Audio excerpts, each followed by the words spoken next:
सुशील जी, अब तबीयत कैसी है और इंडेक्स लग कैसा रहा है? तबीयत तो देखिए जी, निफ्टी के साथ साथ चेंज हो जाती है।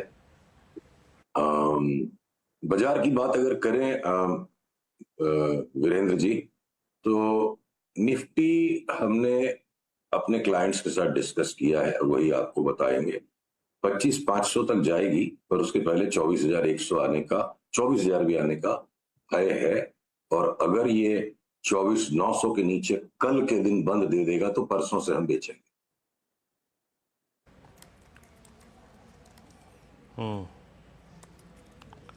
ओके। अच्छा, निफ्टी बैंक पर अभी तक ये निफ्टी शायद वो 51,000 और 51,50,900 की ट्रेजेक्टरी को नहीं तोड़ रहा है। यहां पर व्यू क्या है? कौन सी ट्रेजेक्टरी के नीचे आपका सेल ट्रिगर होगा? देखिए, बैंक निफ्टी में ना एचडीएफसी बैंक रम्मी का पपलू बना हुआ है।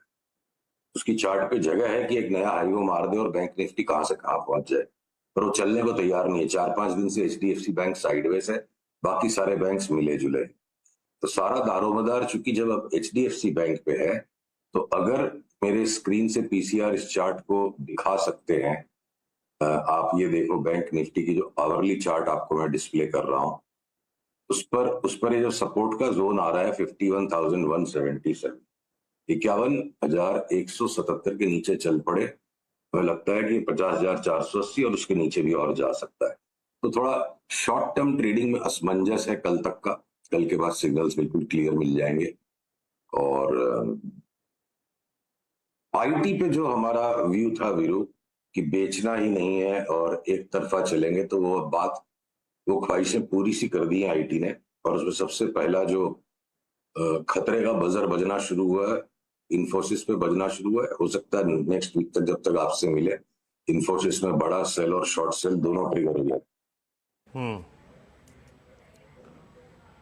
हम्म। ओके, इन्फोसिस आपको यहाँ पे स्केप्टिकल लग रहा है, और आई थिंक वो जो कॉल थी कि आईटी को अब चेस करना है, उसमें अब थोड़े से आई थिंक मतलब अब्यूज जो है वो ये कह रहे हैं कि वो शायद स्विंग पूरा हो चुका है।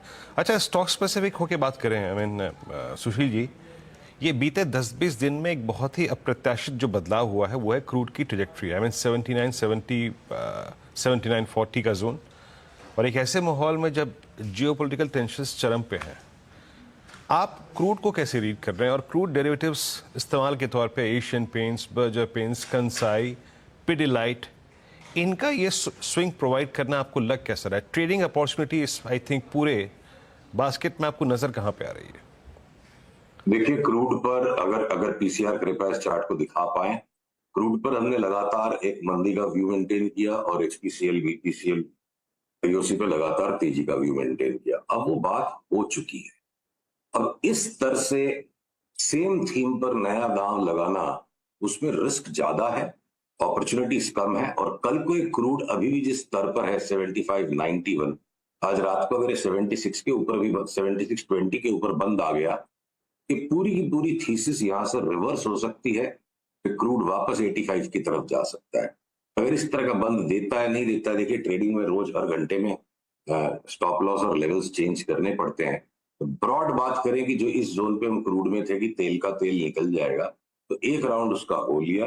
अब उस व्यू पे अब यहां से और अग्रेशन लेना ठीक नहीं है।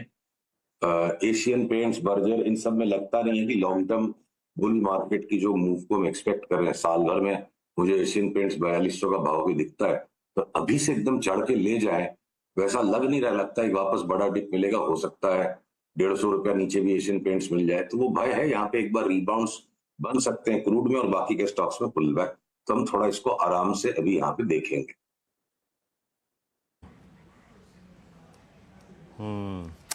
ओके, क्रूड और क्रूड रिलेटेड स्टॉक्स पे हमने यहाँ पे बात कर ली। अच्छा सुशील जी, एक दो स्पेस को लेके और बात कर लेते हैं जो कि multi year, multi decade high पर ट्रेड कर रहे हैं। फॉर इंस्टेंस आप देखिए ONGC all time high, multi year high, decade high.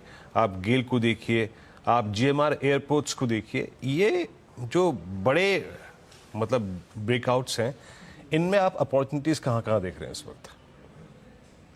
तो हम बिल्कुल रॉन्ग हो सकते हैं, इसमें कोई डाउट नहीं है कि हम रॉन्ग हो सकते हैं।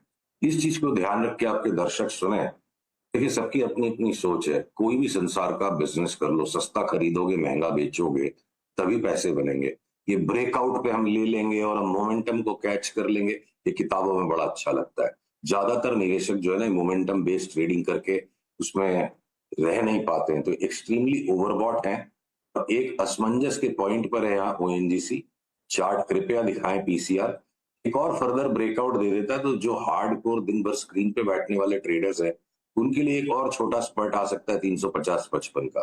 बट कोई निवेशक है तो अब ये जोन आ गए हैं कि माल बेच के पैसा घर में करो और वापस सारे के सारे सब स्टॉक्स बड़े पुलबैक्स में मिलेंगे। मतलब अब 350 तक की चाल के लिए 15 रुपए की, अगर मैं आपसे 6 महीने के दृष्टिकोण में बात करूं तो ओएनजीसी में मुझे 15 रुपए ऊपर तक की जगह हो सकती है, मैं रूल आउट नहीं कर सकता।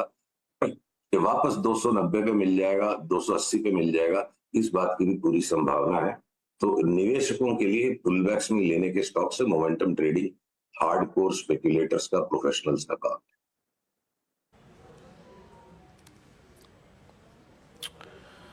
ओके सुशील जी, बहुत बहुत शुक्रिया, आप इस कार्यक्रम में शामिल हुए। तबीयत आपकी आज भी नासाज लग रही है, टेक केयर।